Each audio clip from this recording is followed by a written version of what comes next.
What's going on, everybody? It's your boy Fab, Freddie Fox, America's Big Brother, and we back with the Saturday Night Sit Down.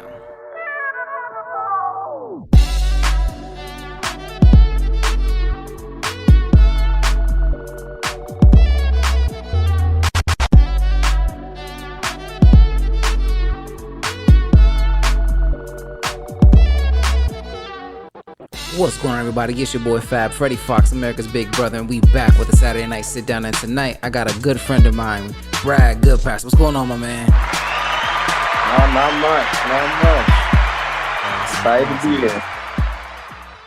Well, I can't tell you, man. I'm so glad to have you on here, man. It's crazy, man, how life works, and I guess I took for granted maybe some of these seminars and these events that people go to, right?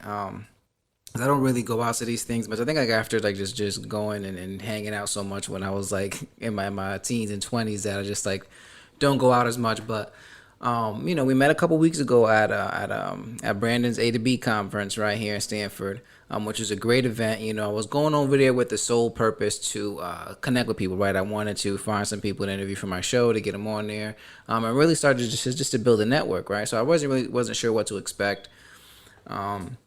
And to be honest, right, like I went there and then I seen a couple of the speakers and I was looking around. I was like, all right, there's a few people that I want to sit down and talk to and get to know. So I have my little checklist and stuff, and we go through that. And I met you at the event too. We talked for maybe 2-3 minutes there, right? Maybe at the library, just on and off like in passing, right? Yeah. Then we go over out to dinner and stuff. Everybody sitting there rubbing elbows and chit chatting and stuff. And right when dinner was being served, I seen you there sitting there by yourself, and I was by myself too. Like I don't know, I just end up like that, just being lonely. But I was like, you know what, man, let me have you over, set you on the table, and we had an incredible conversation, man. I gotta say. Yeah, that was one of the greatest conversations I've had in so long, and I told so many people about that after the conference and coming back home to Oregon, and uh, it, it was great. It was so great.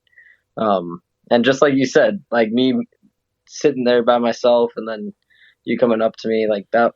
It, that happened for a reason.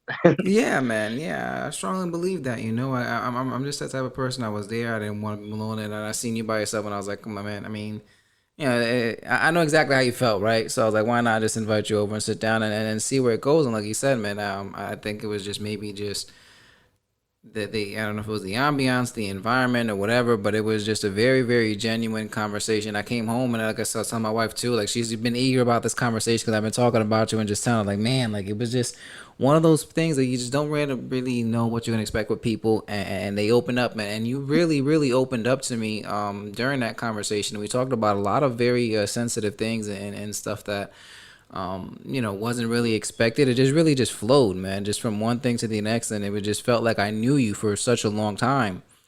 And so once I had that, above everybody else that I met at that conference, I was like, man, like I need to have this dude on my show, man. I need to talk to him again and sit down and just keep this conversation going because it was just so genuine and so pure, man. So thank you for giving me that, for that.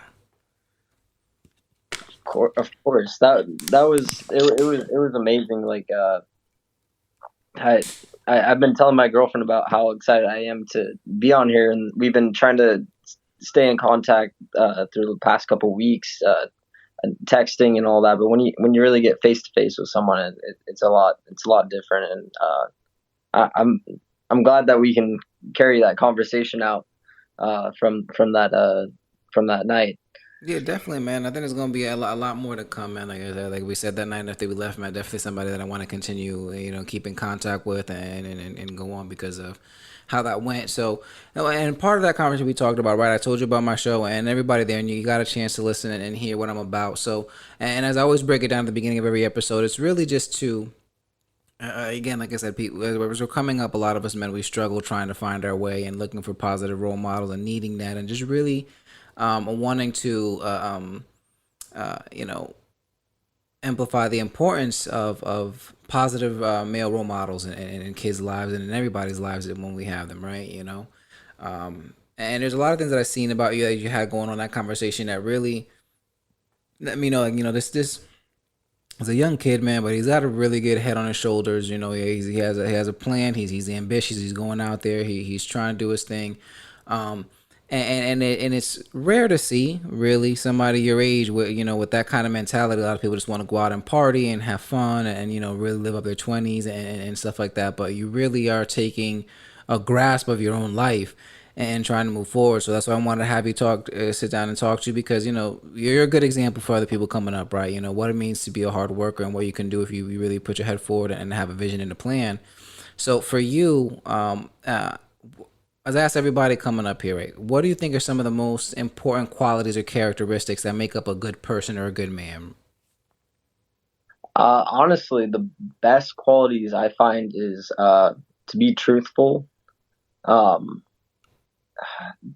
and being honest with yourself. I guess I could kind of go with that. Being truthful with yourself as well, and just realizing also that um, like you got to actually put the work in. So you got to be a hard worker, um, or at least have ambition.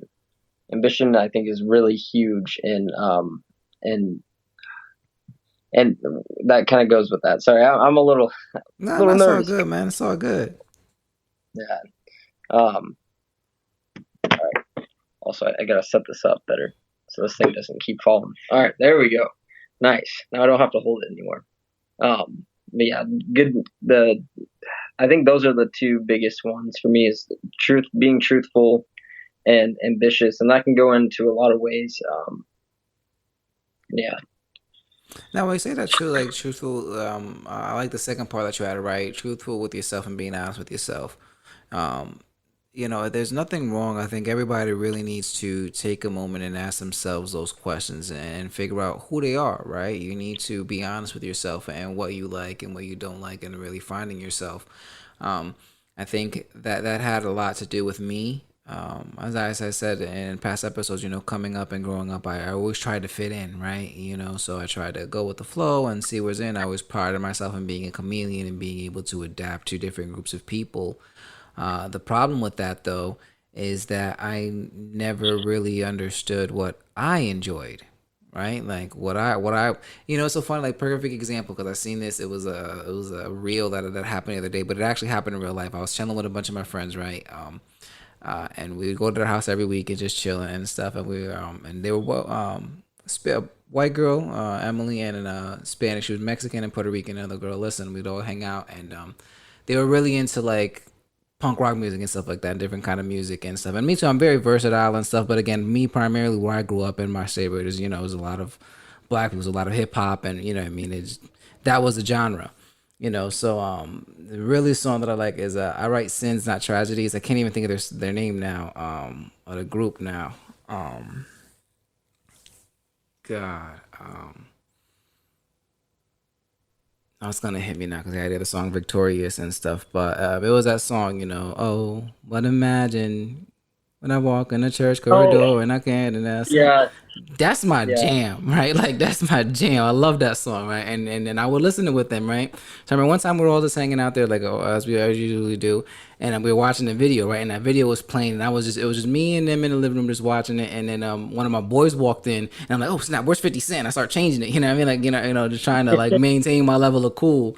But we all knew I was jamming to it. But that goes to it, right? You got to be honest with yourself, right? If you like it, why not? You know what I mean? Don't be ashamed of what you like or what you're into, and really find yourself and be truthful with yourself. Like you said, that's the whole point of what I was getting at is just be real and honest and truthful with yourself. Because once you do that, then I feel like the rest of life is easy. And it's a sense that you're not worried about what other people are doing or worried about people's approval or satisfaction and stuff. And once you're at that level and you don't worry about that, like that is peace. You know what I mean? Because you're just holding yourself accountable and you're not really letting any of the outside distractions impact you or influence you. So it's very important to be honest with yourself and know yourself and who you are and really be truthful in all aspects, because that's the only way that you'll be able to be happy, right? Because you're letting it all out there and you're just being truthful and honest. The other part that you said too was ambition, right? Being ambitious and stuff. So for you, right, what is that for you? What is your ambition? Like what is driving you? What is your fuel? I'd say my fuel is just I've had so many bad examples in my life of I've had so many bad examples of like lives that I don't want to live. Mm, So going through life, like my biological father, he liked to do a lot of drugs, and he didn't graduate. Always job to job. So for me, like I saw that and I was like, man, I wouldn't want to live a life like that. And then seeing like my mother, she has only had a couple of jobs in her life, and she's always kind of relied on somebody to be in her life to take care of her. And mm, for me, seeing those things growing up, I'm like, I don't want to ever have to rely on somebody else or just get by. And so it's fueled me like the last couple of years. Now that I'm an adult and I'm out on my own, I'm like, I really don't want to struggle. And like it is a struggle now, but I don't want to have to struggle when I'm like 25 or when I'm 30 or, and so on. So that's what really fuels me. And then also just wanting to take care of my family too in the future, and like mm. let them have nice things, and also do nice things for strangers as well. Because where I live too, there's a lot of homelessness. So also kind of like seeing that, I'm like, I definitely don't want to have to live like that ever. Right. But also, I want to give back to my community. So I have a lot of things that really fuel me. And I'd say, though, the examples that were set for me when I was a kid really, really pushed me to do what I'm doing right now and to be more ambitious. Nice. I respect that, man. And seeing those things is definitely changing, like you said, with your dad and the drugs, and seeing that. I mean, mine's the different effect is, and I've always been opposite when it comes to alcohol, right? A lot of people in my family, they drink. It's a very big part of our family and what they do. And nothing wrong with that, right? I don't knock that at all. It's just for me is that when I was that kid, the little kid growing up, and I seen the aftermath, right? Like that downward spiral when it comes to the alcohol, when people start, those truthful jabs that they throw and those semi-truths, and then getting at it, and it just always erupts in a fight. Every party, man, that I can remember growing up as a kid, it's erupted in some sort of a fight. And a lot of it because everybody was just too drunk, or were drinking too much, and just things got way out of hand. So for me, that's what I always like linked when it came to drinking, right? So I'll drink on occasion here and there. Like I'm not a big drinker, or I'll have a drink on every other occasion. But it never really was like my fancy, because I always thought about that, you know. And then I did my time, like when I was like with my friends, we were 16, 17, and yeah, we were going out to parties, and of course, drinking and things like that. And I would 9 times out of 10 usually be Desi Dave. So I'd be the one, driving a buddy home because, I wasn't into that. And then when I got home, I would drink with them just to be with my friends. Again, like back to that, just trying to fit in with the crowd and, be with my peoples and celebrate and do that. So, but it was because of that, seeing that as a kid growing up and all those different fights and stuff, so that when I see alcohol, that's pretty much what triggers me and it brings back. And it's kind of like, I mean, I don't want to do that, So, I could definitely understand how that impacted you and giving you that ambition and help shaping you as you come up and grew up. The other part I could think of saying that too is by being a good man and a good person, right? Along with having good characteristics and those qualities, right, is also having strong morals, right? And things that you hold near and dear and stay true day in and day out, that you don't fold on. For you, what are some of your morals or key morals that you make sure that you abide by, or that are always playing in your mind at all times? The two biggest ones, and these are ones that I tell people straight off the bat when I meet them, and I know that they're going to be in my life, or when we get new employees. These are two things that I tell them. The two things I hate the most is thieves and liars. So for me, I there's that occasional little white lie in there, but for the most part, I'm a very truthful person. And usually when it is that white lie, it's usually as a joke, or something that's not harmful. And never stealing. Like in my life, like I've never stole from a store. I've never stole from anybody. I've always been. Those are like the two things I've always stayed away from, because for me, like, I know what it's like to be stolen from, Mm-hmm. and I know what it's like to be lied to, and those are two of the hardest things. Uh, Two of the hardest things to get from a person, I guess, would be sort of. Sorry, I'm a little off Yeah, here, I but know what you mean. No, it's just like those betrayals, right? The lies, they hurt, they sting. Those are different things that really, you can't take back, and being stolen from, because it's the same thing, right? Somebody steals from you, they lie to you, right? They played you, you got you, and nobody likes to be looked a fool.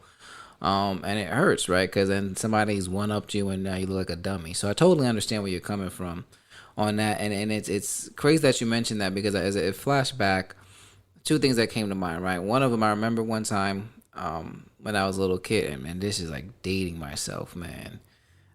And you probably never heard of this store, but it was called Bradley's. It was like before Walmart, man. Like, it was just one of those stores, right? So I went there when I was a little kid with my mom, and I remember I walked out. I guess she didn't realize this, but I walked out with a toy, and I made it all the way to the house with it, and she realized that I had it, and she flipped out on me, and she took it. It was still, I didn't even get it out of the package. She took it, she threw it in the garbage. Like, we don't steal. Like, that doesn't belong to you. And she threw it out. So that was one of my things about that was stealing. So I don't do that. And another one was one of my closest friends. I think like the biggest bonds was because of that, right? Like stealing from you. Right? But one of my best friends, Jay, he just moved to the block, and we were just chilling. And I said this a couple times, but we were showing him around my room, and I had this, I had a drawer, and in the drawer I had a bunch of golden dollars, right, the coins. And again, I was just showing to my boy, just showing everything like that. I'm just a very open person, right? Sometimes I'm just too open, I guess. So I was showing him around my room. The ice cream truck came, and I was like, "All right, cool. So let's go out and get the ice cream truck." So we ran outside, and when we got there, I asked him if he wanted anything. And he hesitated, and he's like, "No, no, I'm good. Whatever, I'm fine." I'm like, "You sure?" He's like, "Yeah, I'm good." I was like, "All right, fine. Like, guess you don't want anything." So we go back to the house. As you go back into my room, he says to me, he looks at me dead in my face. He goes, "Man, Fred, I can't even do this to you. I'm so sorry." And he pulled out from his pocket one of the golden dollars that I had in my drawer. He was like, "I took this and I was gonna get some from the ice cream truck, man, but I couldn't even do it. I couldn't do it, man. I'm so sorry." And that moment, I knew I could trust him with my life. I was like, I trust you with anything, you know what I mean? Like, that takes a lot, like, and then because of that, right? You know what I mean? That could either make or break a relationship. And it started off that way. Yeah, he stole from me, in a sense, but like he was like, you know what, like, I can't, like, he was man enough to say that. He came clean, you know what I mean? And that's been my little brother ever since. Like, I love that dude to death. And it goes to that. So I definitely understand what he said. Like, when somebody does that to you on the back end, like that feeling that you get is one of those ultimate types of betrayal, So it's definitely very, very painful. So definitely understand on those, like you said, it's being truthful and stealing, having those being some strong morals for you. Um, Now, yeah, I know you mentioned before, like with your dad, which I mean, we didn't talk about that night, and it's just a little interesting because it's part of my show. But as you said, your dad was into drugs and all those things. Like for you, what was your relationship with your dad like growing up? um, so for me, like, my dad was always in and out of my life. Um, my mom was 16 when she had me, and he was 15. Oh So wow, they were, yeah, they were still kids, like little kids. And yeah, I think the longest period my dad was in my life was probably maybe a year, if that. Um, and actually, after talking to you in Connecticut, I don't know what really sparked it from that conversation, but I decided to actually reach out to my dad because I've had his number for a while. oh wow, And yeah, so I just recently we're starting to call each other like every week. And that's it because I don't want um I just don't like that he's always been in and out, and I don't think it's really fair for him to I don't want him also to like think that he gets credit for being my father. So mm, it's hard for me because like my grandpa, he's always been in my life. He's been more than uh he's been more of a father figure than my actual dad. So for me, like my dad right now, he's got to earn the respect because growing up, he was always in and out. I respect that. Yeah, just chasing ladies and chasing, the drugs and the parties and all that. So he chose that over me, and so it was really rocky, and yeah, just not too great of a father figure.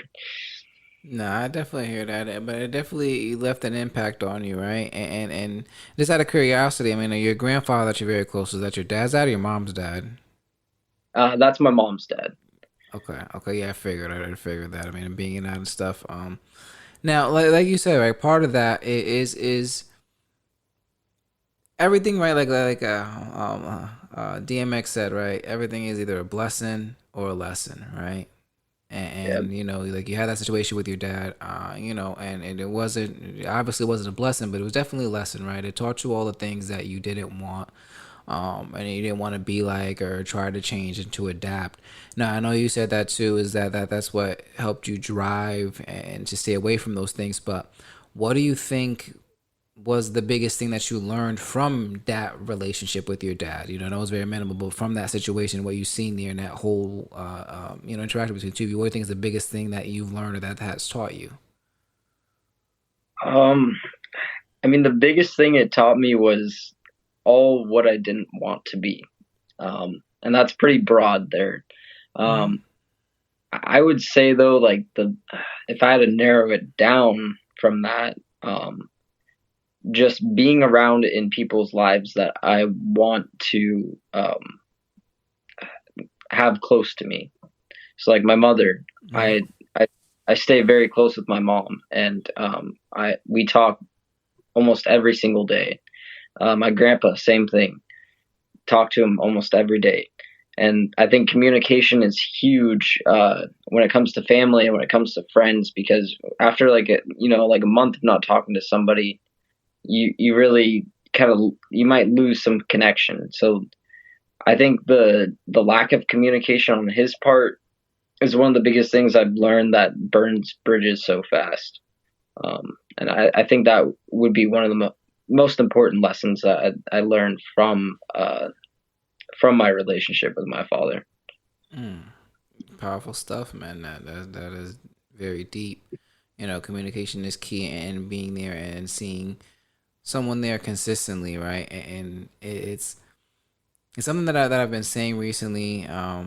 But like you may not, a kid may not remember all the times you were there for you, right? For your kids, right? But they'll never forget the times you weren't.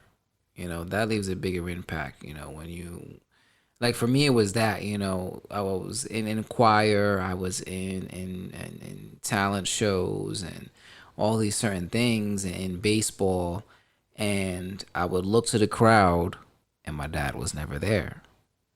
You know, my mom was there, my sister was there, and those people, you know, we have a great relationship, and just my dad just wasn't there. And, I kind of understood, I guess, to a certain extent, because, yeah, we lived in the same house, and he was there, and he provided for me in different ways. And, like I knew he loved me. There was a lot of things that he did to let me know that he cared. You know, that just showing up to those events just wasn't one of them. Doesn't mean it didn't sting a little bit and didn't hurt, but that just Yeah, wasn't one of them. So the absence definitely speaks volumes, right? And it resonates with a lot of people. And I've seen that it has a lot of the effects, like you said, that's going on with you, right? That you see all the things you don't want. Like, my dad was, I need to be there. I need to be communicated with the people that I want. And sometimes those are the hardest lessons to learn.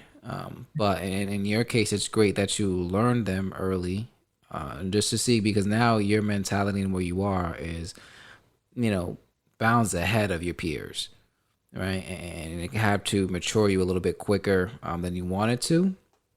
So it has its pros and cons. So I definitely understand that as well. Um, now, I guess part of that just is, which is news to me, like you said, after our conversation and you got back, you had his number and you reached out to him. Um, you know, what do you think that you were looking for in making that phone call? Like, what were you expecting to happen when he picked up? um I, for me it was more, I wanted him to know that I didn't hate him. And because I don't want anyone that I've encountered to think that I hate them as a person. unless you were just a really really bad person and you've done really bad things. But like I want him to know that even though he wasn't a part of my childhood, and um, knowing that he chose a lot of things that aren't that weren't good for him, like he chose that over being a part of my life, that I still um, want him to know like I'm doing good, and uh, he should realize that even though he wasn't there, I had other people around that did what he was supposed to do, and not kind of like a. I don't want it to be like a slap in the face for him, but kind of just him realize that like I wasn't broken just because he wasn't a part of my life, and then also just kind of reconnecting that bridge and having not like a father and son relationship, but at least like having a friend in him, and being able to just talk to him and kind of know also that side of the family too, and get to know like the history of our family, because I don't know that much about that side of the family. So it's kind of a mixture of a lot of things. Wanting to reach out to him and kind of just try to rekindle a little bit. Now, I'm curious to see too, because I know, like, you know, it wasn't the best relationship that you had, and I know it obviously hurts to think, you know, he's going over and choosing these things, like you said, the drugs, the women, the party, and stuff over just being a part of my life. You know, what did I do wrong, and having those type of feelings. Now, like something that you said, right? Like, you know, you wanted to show him that just because he wasn't in your life, you know, it didn't break you, right? Like, and I feel like that was more for you than for him, right? Like that's what it seems like. It sounds like you wanted to let him know, like, hey, you know what, you may be there, but I still turned out to be a damn good person, and I want to prove that to you. You know, what do you think that had anything to play for anything in that, or is it just Yeah, I'd say it was for me as well, and also the just not for him being like proud per se, but I guess being proud of like his his son, and knowing like the things that I've been doing with my life lately, and just like I guess how I was raised. So I it was for me in a way.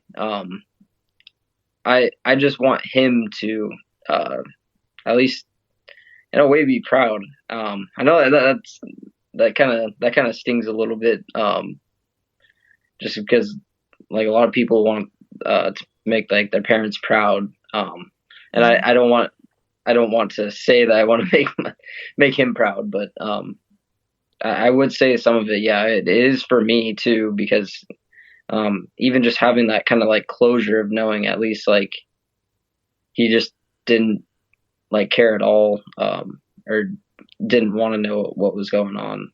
Um, yeah, sorry, it's a weird subject. no, no. I mean, I think everything that you're saying is absolutely valid. You know, I think it is absolutely valid. I think, and I wasn't trying to say that to try to take away from, you know, anything else that you said about that encounter, reaching out to your dad, right, or feeling that and rekindling things and trying to bend. It wasn't to take away from any of that, but it's also just a little bit more too, right? You want to see the full picture, like we just said like earlier today, right? You know, being honest with yourself, because I know like and it's just such a classic scene. It's something to go back to. But again, in Fresh Prince of Bel Air, like when he had that and his dad walked out on him, and you know what he started saying, you know what, I learned how to shoot a basketball, I got really good at it, I learned how to drive, I learned how to take care of myself, I learned how to be a great dad. Without him, like I learned all these things.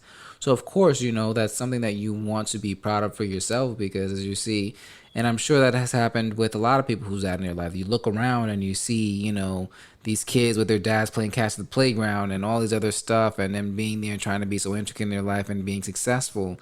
And you have to learn to do it without that. You know, so it's perfectly valid, like you said, to want to do for yourself, to be proud. Like, look what I've become, and like, and another thing that you mentioned too, right? You said like, because you didn't want to take him to take credit for what you become, right? Which is amazing confidence and belief in yourself, which I applaud you for, because you know you're destined for great things, right? Because we've all seen that, you know, the like LeBron James, let's just say for example, like we all knew his dad wasn't in his life, right? But now he's like the mecca of basketball. And the dude shows him Yeah. like, yeah, that's my boy, bro. Whoa, bro, slow it down. Like I wasn't your boy 18 years ago. You know what I mean? So don't claim that now. So I definitely understand where you're coming from, saying that. Of course, you want to be proud. Like, look what I've become. I did it without you. No spite to you. But I'm damn proud of who I became and who I made myself out, despite of where I came from and what people would say would be my destiny, judging me by my parents, right? I was able to overcome and do all that. So big ups on you, and of course, definitely be proud of yourself. So don't take anything away from that. Now, another part of things like that too, with situations like yourselves and when their dads aren't there, they want to be there and they think about what they want to instill with their children and their kids. And during that conversation we had that night, you opened up to me about some very touching things. And I see you getting a little choked up about it and stuff. But like for me, being a dad is a huge deal. And I know that you've come close to that recently, and it just no wasn't part of your plan, like you said, right? We weren't really thinking about having kids. I don't think anybody's ever ready to have kids. But when you're faced with that situation and that actually becomes a reality to you, a lot of things change, right? And you said that too. It really changed you in a lot of different ways. So again, I know it's a touchy subject, and I'm glad you want to open up about that. My condolences to you and your family, for what happened there.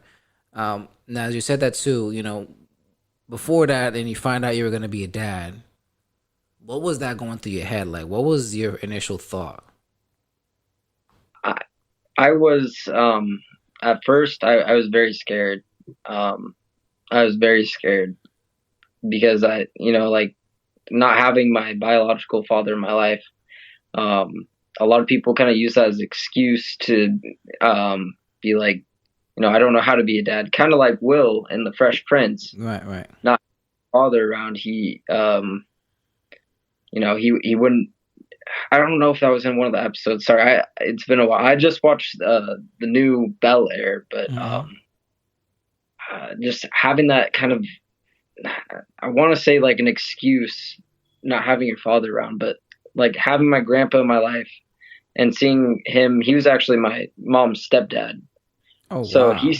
Like, yeah, he stepped up. So for me, I was scared, and then I had to talk with him about it. He was one of the first people to know, and he really helped me. He was like, "No, you're gonna crush this. Like you're gonna be great at it. Like there's no way you can mess up. Everybody's scared in the beginning, so I was very scared, and but after having that talk, I was so excited. I was ready. I was or as ready as I thought I could be. mhm. Um, and I was ready to make all the changes I could to be the best person and the best father I could. Yeah, and I'm sure like it was definitely devastating finding out the news. I mean, how far along, into the pregnancy did you find out that they had a miscarriage? It was 3 months, and actually to add on to that too, I was in a job that was up in the mountains, so I had no service at all, and my Mm. girlfriend had tried calling me all day. And right when I got service, I saw that she had been calling me, so I tried calling her back. I believe she didn't answer, and my mom texted me, and she was like, "Hey, as soon as you, because I parked my car at my house, and I was going to do this job with her, my mom's boyfriend. So she told me as soon as I get to the house, don't come in, don't talk, go straight to your girlfriend's house." So I was worried. I was like, "What's going on?" Like I couldn't think of like what happened. And yeah, just after that, I got to her house, my girlfriend's house at the time, and I heard the news, and I was in shock. I was in shock to say the least.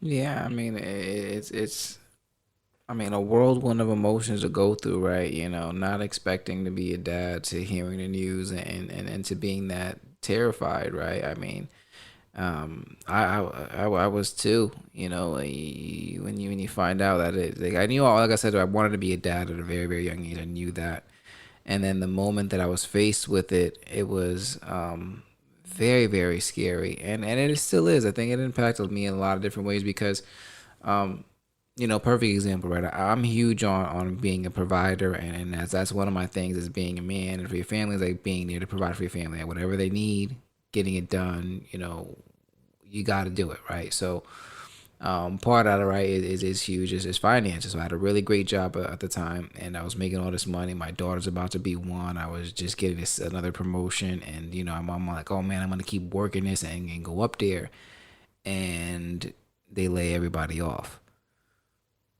So Oh I'm man. like, okay, I just had my baby. Like I'm a dad now. Like I got a family. You know what I mean? And I gotta provide for that. Now I don't know how I'm gonna do that. I'm trying to find a job. I didn't get my college degree at the time, so I just got a high school diploma. And people are asking, as you're seeing here, I mean, like you need to have a bachelor's to get paid 15. Like it was just minimum. It was just a nightmare, and like it is like I said, like we said earlier, it's a blessing or a lesson, right? Like at the moment I was just so angry and so bitter and just felt like, what did I do to deserve all this just downfall and losing my mind? Because how am I going to provide for my kid? Like how am I going to make sure she has diapers and food and clothes and all these necessities and stuff, like, and I can't even do that. Like it's nerve-wracking, Yeah. and it led me to a lot of self-discovery and trying to learn and to adapt and find myself.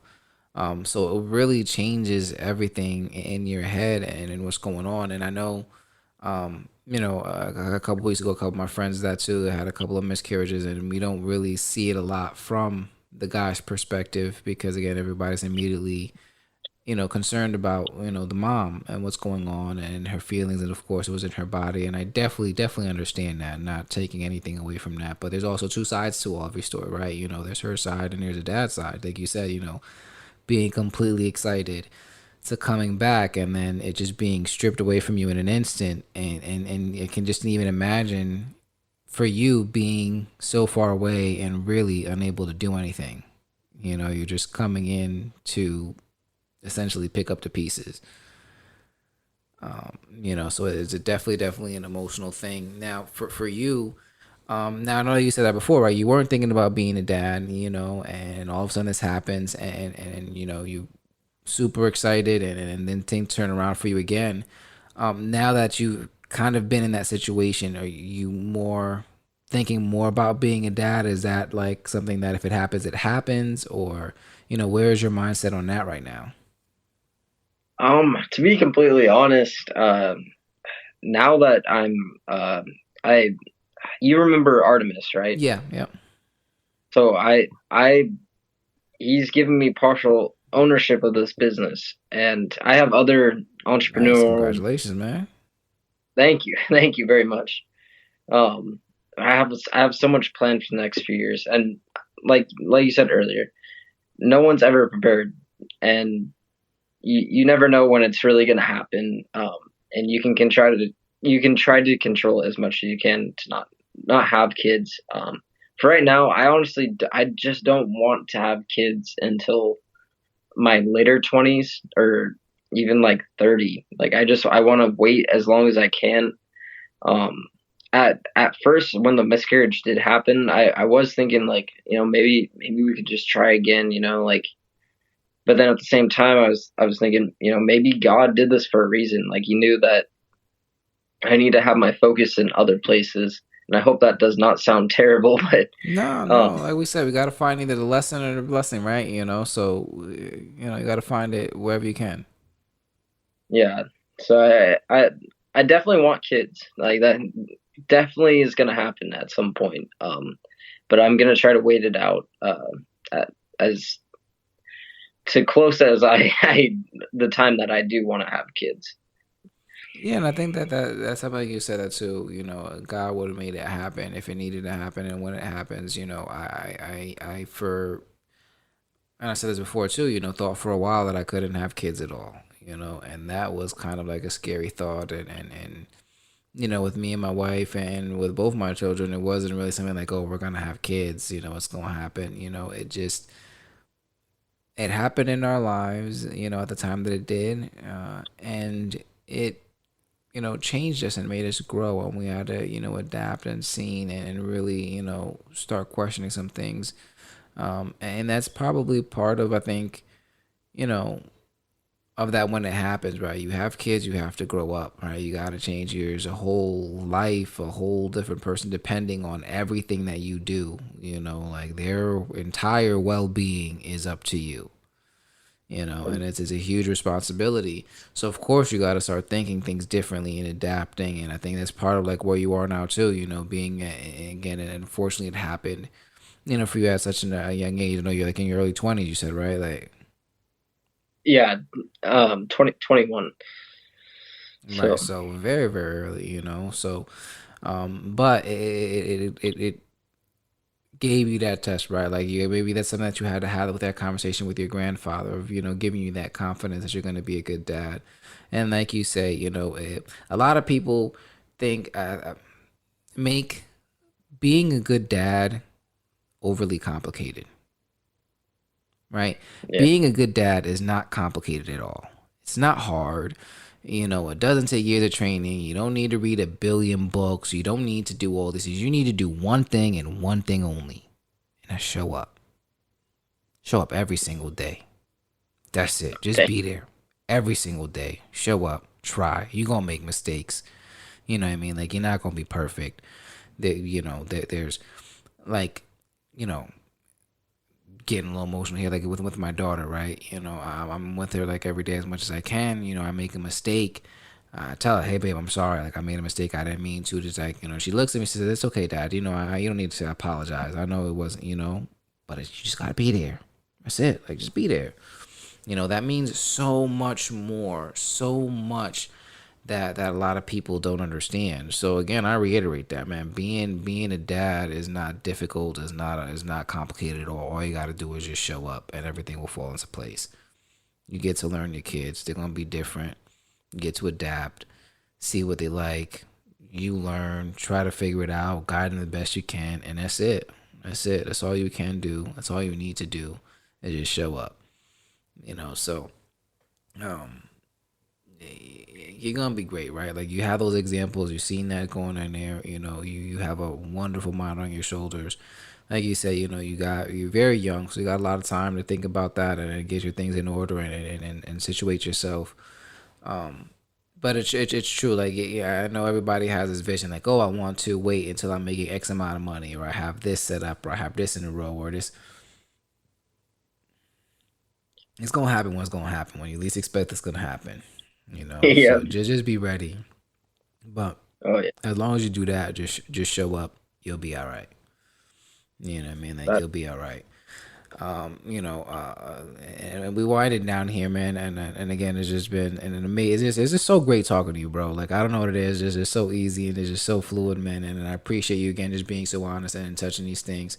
So, as we winding down here, I got two more questions for you. So, um, as you've been growing up and things that you've been experiencing and stuff, you know, matter of fact, hold on. I'm gonna backtrack this and I'm gonna keep this a little bit longer, right? Because part of that conversation that we had there, right? You said, and I'm putting you on the spot now that you wanted to do a podcast, right? And that was something that's just yep, gonna work out and work on and give back. And one of the things that I told you, right, was just get started, right? Don't wait for being perfection. Go out there, learn to make mistakes, and then we gotta figure things out a little bit. So where are we with that? And how soon can we expect your podcast out there? so it has been a really busy last couple weeks, and I'm not even trying to just make excuses. I hear you, bro. Yeah, it's just been hectic. Um, I was even thinking about just doing it tomorrow morning. I was thinking about doing Sunday mornings, while I have my coffee and just doing the podcast then, because that's my time where like I almost meditate. And I feel like that would just be perfect. Just my Sunday mornings. Most of my Sunday mornings aren't busy. Um, so possibly either tomorrow morning or this upcoming Sunday. One of the two. I'm gonna just do it because That's I said I it. need to That's do it. it. Just pick one and do it. Like, what do you got in mind? Like, what can we expect from listening to your show? I'm just gonna go over like I'm gonna reflect over my week. I'd like to have guests on there. Of course, I'd love to have you on there at some point. Just call me, Um, bro. That's it. yeah, it. Yeah. I want to have a variety of things, but mostly just kind of um people's perspectives. When I have people on, like I want their perspectives on life and like what their life means to them and like what's their life meaning, I guess you would say.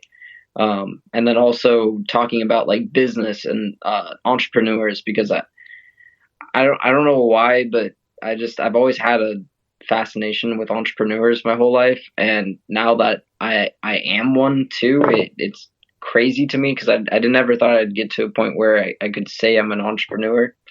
Um, so it's going to be a variety of a lot of things, but I think the biggest thing is just people's perspective because I love seeing other people's perspective on things. I'm with you, man. That's all we have in common, man. Because that's the reason why I do this. Just seeing different people's insight and life and what they've been through and what's going on. Because it's so unique, right? Everybody is different. Everybody's gonna react something different, have different thoughts, opinion, views, options, and it's marvelous to me. Like I'm just mesmerized by it. You know, I love to know what's going on with people in their minds and it's something that like somebody brought up to me last at the conference, you know, about being a psychologist or getting into that, and it's something that I gotta consider and get into. It's one of the things that I wanted when I was younger, and it just falls into place here because I just love talking to people and doing that. So I think like just that too, right? Just get started, just do something, you know, as you go through it, you'll feel it out and get to see where you are, and you'll find something that you'll run with. But it's just go out there and taking action. It's part of one of the things that I talked to last week with Ben John on my show, that we met at the conference too. He was just saying that, right? Just massive action, going out there and just doing something and learning and then just going with it. As long as you're moving, you're making progress, right? So Yep. slow motion is better than no motion, right? That's what they say. So just go out there and do it, man. I motivate you and help you out. Any comments, questions that you have on it, please don't hesitate to ask, man. I'm here for you, bro. The moment you want me on your show, I'm there. Just say the word, bro. You know, and we can make that happen. So yeah, so now that we got that out of the way, now I can come down to my two last questions there for you, right? So with everything that you've been through, your different experiences and stuff like that, and then people that you had in your life, right? What do you think has been the best advice that you've received? Oh man, the best advice. Yeah. Oh wow. Um, I think the best advice that I've ever received is do what makes you happy, and that's one that really has hit me hard the last year because I've gone through a lot of depression. Even like a couple weeks ago, I was going through a really bad spout of depression, but just being happy like that's what life's about. It's just being happy. So just finding what makes you happy and sticking with those things, unless they're harmful, um, then you probably shouldn't be doing that, even if it does make you happy. But yeah, I think the best advice I've ever gotten is do what makes you happy. Absolutely, I'm with you on that. A lot of times that we pass up on things, right? We delay, we procrastinate, we try to focus on doing other things that we do want to do, and we don't. You know, as you said, we don't know. We don't listen. Everything has been happening over these weeks, right? Like, look at this. What's going on in this world? We don't know what's going to happen tomorrow morning, right? At all. None of us. None of us know what's going to happen. So to not take the moment to do something that you want to do or something that's going to make you happy, um, why? Right? Why? I mean, other people are doing it, right? We flip on Instagram and we see thousands and millions of people living a best life and doing something that they feel is exciting. Why not you? You know, why not treat yourself? And that by not taking care of yourself, and that's something that we all can see during this pandemic and all this that's going on, it'll lead to depression, anxiety, right? You just, you know, once you lose self love, you're lost, man. Like you got nothing else to live. You know, nothing else motivating you or pushing you forward if you can't even care enough about yourself to do what you need to do to make you feel good and make you happy. Because again, like you say, nothing's ever promised, right? So, go out there, live your best life, be happy. I've always said this. I have this saying. I don't like to hold on to any negativity or be sad or be angry or anything like that because every second, every moment you are unhappy, depressed, miserable, complaining, or sad is a moment of happiness you're never going to get back. That is truth. That You know is what I mean? So that's I try to limit those as much as you possibly can. We're people, right? We're human. Things are gonna happen. We're gonna snake. We're gonna, you know, I've seen this thing, right? I don't know. Again, I can't believe everything you see on the internet, but it'll be interesting if it is true. But it says like actual sadness and pain lasts really 12 minutes. Anything longer than that is self-inflicted. damn, damn. So I'll give you 10 minutes, 12 minutes tops. Get yourself together and move on, right? Because if you're continue you can sit there and dwell about something or complain about a problem and kick rocks as much as you want, but it's not going to change what's going on at the moment, right? Unless you're actually doing something to address the issue. So Yeah, yeah, it goes back to like you said, do what makes you happy. Life is too short. You don't want to look back and regret like, oh, and think of all the coulda, shoulda, wouldas. You know what I mean? Like, just do it, and then wherever the chips fall, at least you can say you did it and move on with your life, and then check that off your bucket list, right? If that's what you want to do. So definitely great piece of advice, right? Do what makes you happy. Something that told you was a big piece of advice for you. So now that you've gone through life, right, and you had some experiences and you hit some bumps in the road and stuff like that, if you had to look back at the younger generation, right, and kids coming up, what is a piece of advice you would give them? I honestly would pass down the same advice. Do what makes you happy. Because I mean that can go in so many different ways too. Like, because I'm not even just talking about work. Like, Mm-hmm. what do you do after you get home from work? Like, Right. wouldn't you rather be doing that than, um, you know, dwelling on things or, like trying to make yourself um,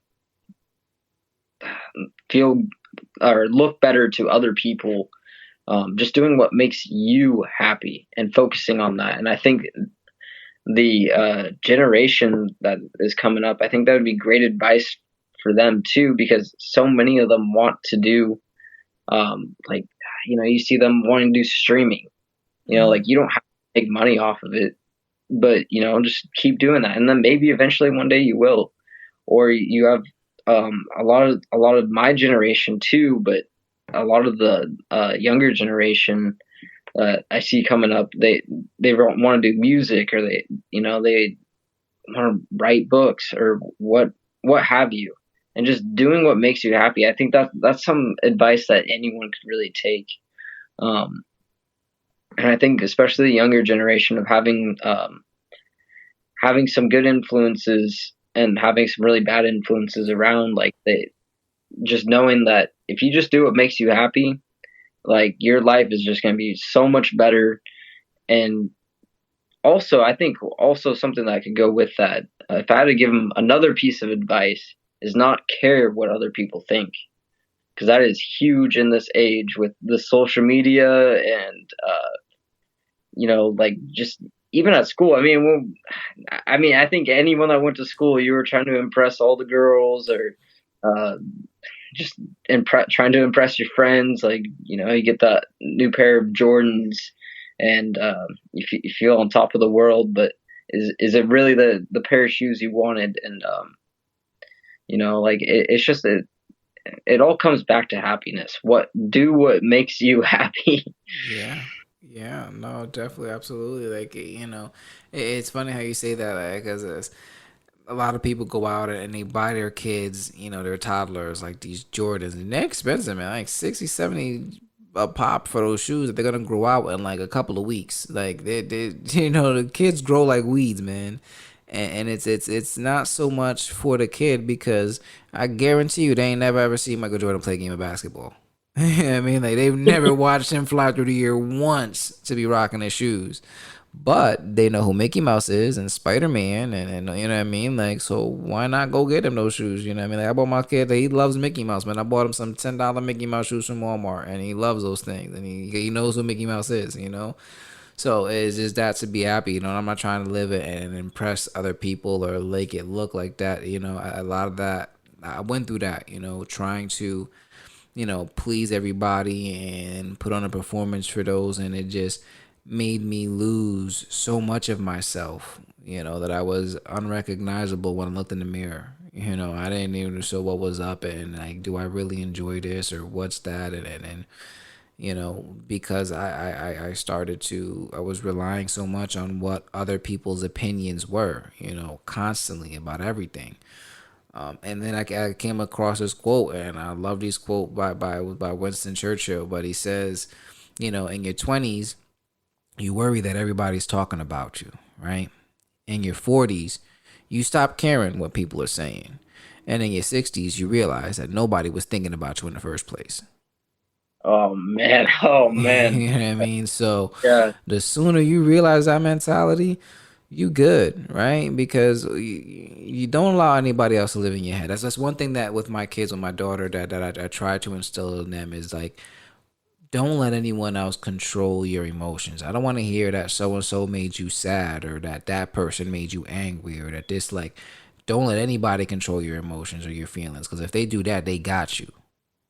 You know, and that's yeah, not going to be you. You need to master your emotions and master your feelings so that nobody on the outside can affect what is happening on the inside of you.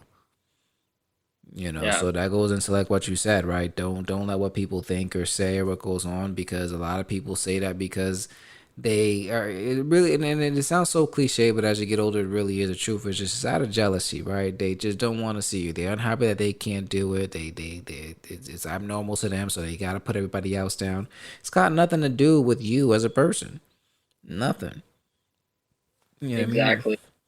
So nobody knows your limitations and stuff like that but you. So the moment you do that, you got, like you said, just master your feelings, master your emotions.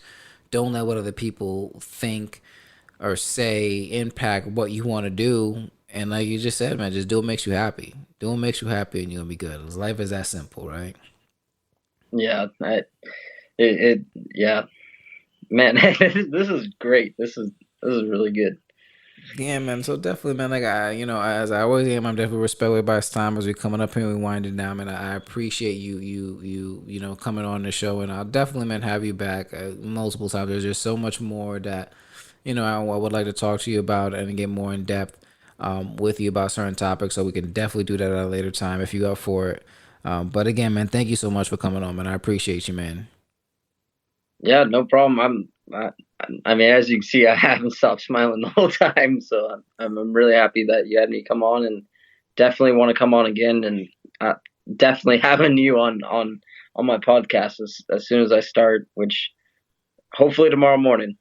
Hopefully tomorrow morning I'll get that started. Let's make it happen, man. Let's make it happen, man. So again, I thank you. I appreciate you, man. I wish you nothing but success. And like I said, anything that I can do to help you, please don't hesitate to ask, man. I'm just a phone call away, man. Just text me. I know you out there. You know, we're on the other side of the country right now, but like you said, man, with technology and things like this, man, is like you said, just pick up your phone and that's it. I'm just a dial away. All right. All right, and same to you. Anything you need, just send me a text. Even give me a call. Give me a call anytime. I know we're 3 hours apart, so you know, for me, just don't call at 6 o'clock in the morning because I'm not gonna be awake. Nah, man, I got you. Well, I appreciate you again so much, man. Thank you so much for spending time with me. And everybody, as I always say, man, no matter who you are, no matter what you've done, your big brother loves you. Stay blessed, everybody. There we go. All right, peace out.